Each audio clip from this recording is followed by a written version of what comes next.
I was going to for YouTube, Playboy Gamer 16, back with another video. In today's video, we are reviewing One Punch Man episode 14 or One Punch Man season 2 episode 2, whichever one you prefer. First things first, let's get these all out the way. Go follow me on my Twitch, go follow me on my Twitter. Patreon's in the description. Also, go check out the last video if you haven't seen the last video. I said in that video I would probably drop the episode of One Punch Man, what I'm gonna do is I'm gonna just drop it how I record it, because basically I just screen record it and then I screenshot stuff in the episode to make my thumbnails and stuff so you'll see that in the episode. I guess we'll call it an editor or something. I'll drop that on Saturday. I'll drop that with the other episode in it. So, and then also the Build Store has a little promotion going on right now. Basically, if you get 6 people to use your promo code, you get a free subscription. But it also benefits you guys that like to use emulators and everything else, because it gives you 10% off the price, which is the price is 11 something. So with the discount, it gives you $10.50, which is not bad for all the stuff you get to use. You get all the emulators, you get all the movie places, you even get the hack YouTube, which is not bad for $10. You can't really beat that. I'm gonna leave that in the description. But without further ado, let's get into this review of this episode. First things first, the episode picks off right where it left off, where basically the director's saying, we really need all these villains, all these criminals helps, because this is gonna be a really big threat. And then that's when we see the main villain for the rest of the season, or basically one of the main villains. Nah, I think he basically is the main villain. I'm trying to remember because I haven't read the manga in some time, but because I know what's coming up. But this episode overall was really good. It's had amazing fight scenes. It had more the first episode was all set up, and then this episode was a lot more like One Punch, the first season. Because the thing about One Punch Man, I feel people love so much was it really wasn't a filler. It wasn't filler. In the episode, it had its goofy moments, but there was no real filler because it was only 12 or 13 episodes. So I mean, everything was pretty much crucial to the plot line. So we see Girl saying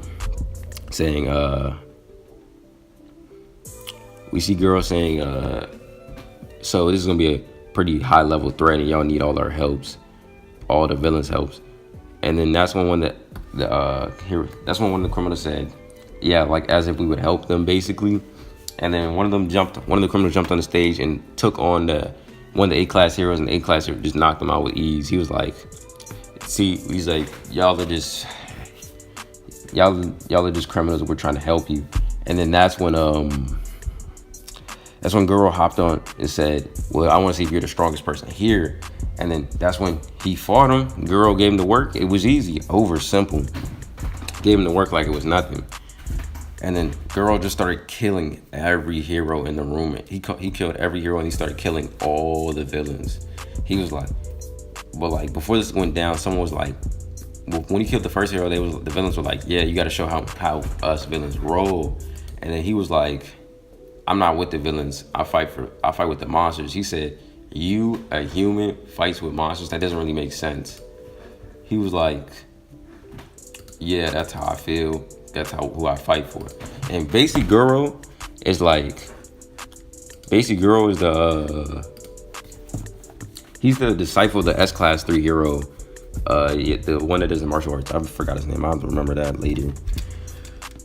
But we see that he kills it. Then episode hops over to Genos and One Punch or Saitama hanging out in their house, cooling, chilling. And then that's when Genos says, I feel a fast presence moving this way. He said, is that even human? And he said, Master looks busy. Saitama was just playing games. And then, yeah, he's playing video games. So then that's when Genos went outside and saw Supersonic or Sonic. Sonic said, I've acquired info that says Saitama lives here and I want to fight him. That's when Genos said, you're not worth his time. He's not going to fight you. And that's when basically Genos and Sonic went on their little fight. We didn't get to see the chase. We just got to see how it ended. Then hop over, say about 2 to 3 minutes later after that, you see Class B hero, rank 1, Hellish Blizzard, with her two gang.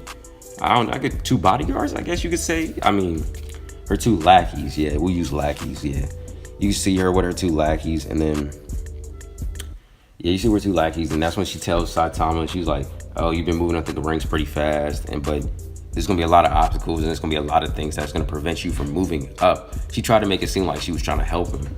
There's a lot of things that are gonna prevent you from moving up in the rankings.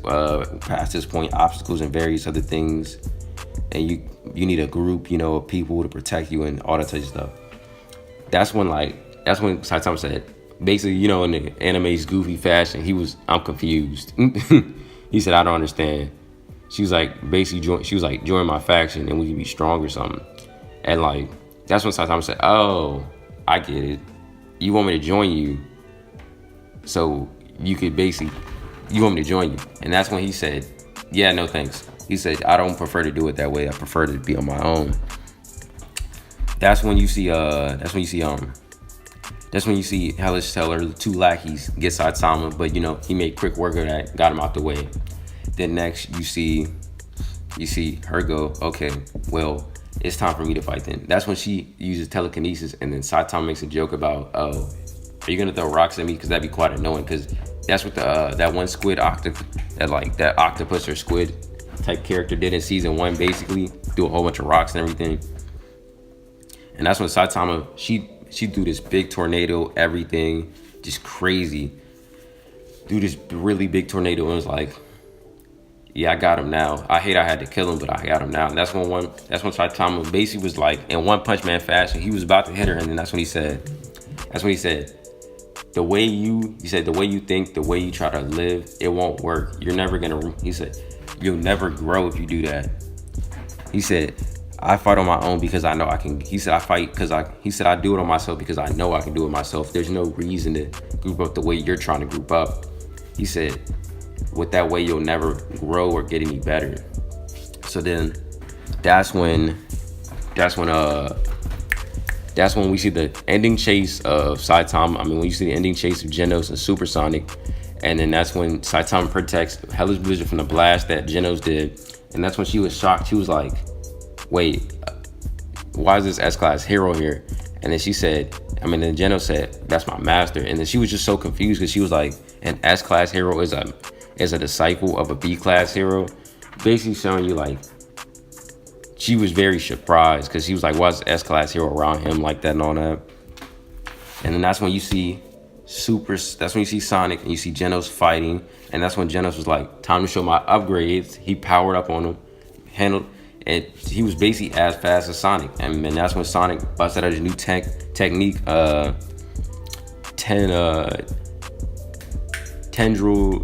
tenfold funeral, or tendril funeral. Basically, it's an after image strike, and like Genos was like, I can't see which one is the real him, so he just was like, I'm about to explode the whole area. And then that's when Saitama hit Genos on the back and said, no, I'm not gonna let him do that, because I don't want my whole neighborhood destroyed. So then that's when Saitama said, you want to fight me? I'll fight you then. So Saitama basically, that's when Super Sonic unleashed his master technique and used it against Saitama. And then Saitama basically did the same thing Sonic did, but he said killer move, super serious sideways jumps. I was like, so he was just jumping back and forth side to side easily, right? And look, Saitama didn't even hit him. It was the shockwave of him just jumping back and forth that really knocked Sonic out. And then that's when you see Hellish Blizzard going about her life story, saying how like she's always been number 2 to her sister. Her sister's always been the most powerful, the most everything. She was like, that's why if I could get groups and just join up the rankings and stuff, it'd be easier. Because Saitama asked, why don't you just go to class? Why don't you just go to move up to class A? She said moving up the ranks is no problem. It's once you get to like that top 4, top 5. Because she said the top 4, top 3 are all disciples of the Atomic Samurai. She was like, so they're not really gonna be movable easy like that. But I'm pretty sure one of them's missing their arm, so I don't know how you still class A rank 2. And then she also talked about a My Mask, how like he basically will not let any weak heroes go into S class, which we see him fight, which I still don't know exactly what his powers are, but in that fighting scene, you kind of see going on in the background. I don't know what exactly his powers are, but like we can see he got a makeover and everything, but like I don't know. He doesn't give the vibes off that he gave on the first season, but I mean, we only really saw him for like 20 seconds. Maybe we'll, after the season goes on, we'll see. Cause I don't feel his message as much as I did the first season. And then that's when we see King come in and ask Saitama for his game. And she was like, that's when Hellish Blizzard said, man, so many S-class heroes are attracted to Saitama. It's probably because he's strong. And he's going to be up there one day, basically. But that's all for this video. Like, comment, and subscribe.